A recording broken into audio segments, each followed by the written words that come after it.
ശാസ്ത്ര സാങ്കേതിക വിദ്യയുടെ ഉയർച്ചയും വളർച്ചയും സംരക്ഷണവും അതുണ്ടാക്കുന്ന സംഗതികളുമൊക്കെ വലിയ ആവേശപൂർവ്വം കാണുന്നൊരു കാലമാണ്. ഇസ്രയേലിന് അയൺ ഡൂം ഉണ്ടെന്നും പിന്നെ അതുപോലെ തന്നെ ഇന്ത്യ പാകിസ്ഥാൻ യുദ്ധം നടന്നപ്പോൾ യഥാർത്ഥത്തിൽ ഇന്ത്യയും പാകിസ്ഥാനും തമ്മിലാണ് യുദ്ധം നടന്നത്. അതിലെ സൈനികരും ഇരുവശത്തുമുള്ള സിവിലിയൻസ് അടക്കമുള്ള ആളുകൾക്കൊക്കെ ആശങ്കയുണ്ടായെങ്കിലും സത്യത്തിൽ യുദ്ധം നടക്കുന്നത് ചൈനയും അമേരിക്കയും ഫ്രാൻസും ഒക്കെ തമ്മിലാണ്.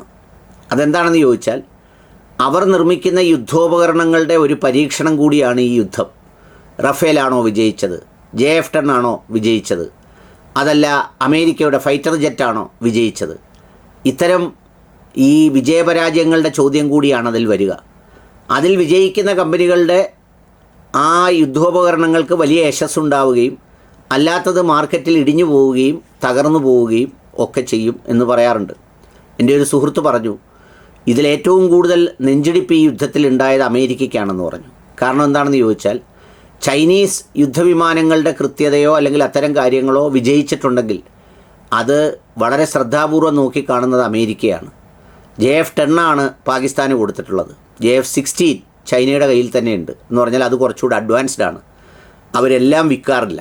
അപ്പോൾ ഇതിങ്ങനെയാണെങ്കിൽ അതെങ്ങനെയായിരിക്കും, അല്ലെങ്കിൽ റാഫേലാണെങ്കിൽ തിരിച്ചെങ്ങനെയായിരിക്കും എന്ന സംഗതികളൊക്കെ വരാറുണ്ട്. ഇത് പറയുമ്പോൾ പുതിയൊരു വാർത്ത പുറത്തു വന്നിരിക്കുന്നത് US-നെ പൊതിയാനായിട്ട് പുതിയ സ്വർണ്ണക്കവചം വരാൻ പോകുന്നു. ശത്രു മിസൈലുകൾ US-ൽ പതിക്കുന്നതിന് മുൻപ് തകർക്കുകയാണ് ലക്ഷ്യം. ഭൂഖണ്ഡാന്തര ശബ്ദാതിവേഗ ബാലിസ്റ്റിക് ക്രൂസ് മിസൈലുകൾ, ഡ്രോണുകൾ എന്നിവയ്ക്കെതിരെ പ്രതിരോധം.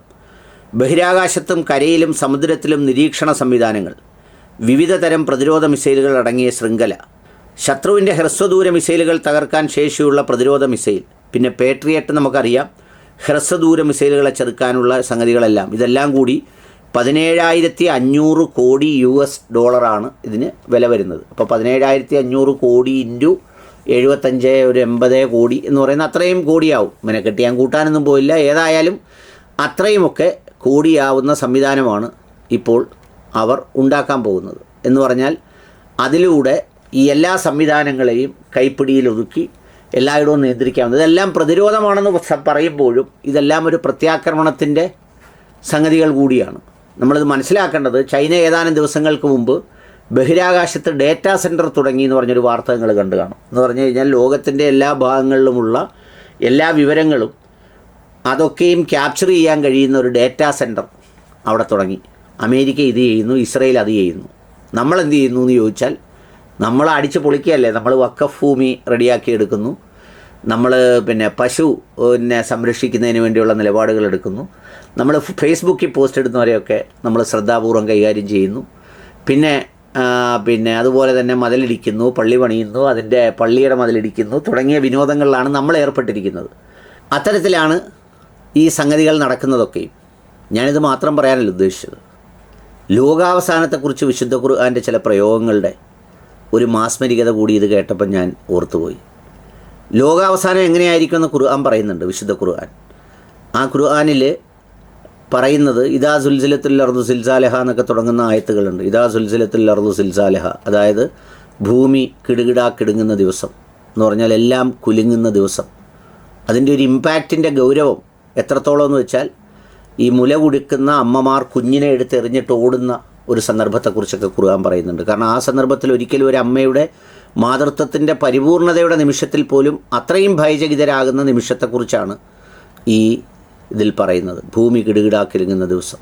അതിൽ പറയുന്നുണ്ട് ആകാശത്തെ ചെമ്പ് തകിട് പോലെ ഉരുക്കുന്ന ദിവസം, അല്ലെങ്കിൽ ആകാശം വിണ്ട് കീറുന്ന ദിവസം എന്നൊക്കെ പറഞ്ഞിട്ടുണ്ട്.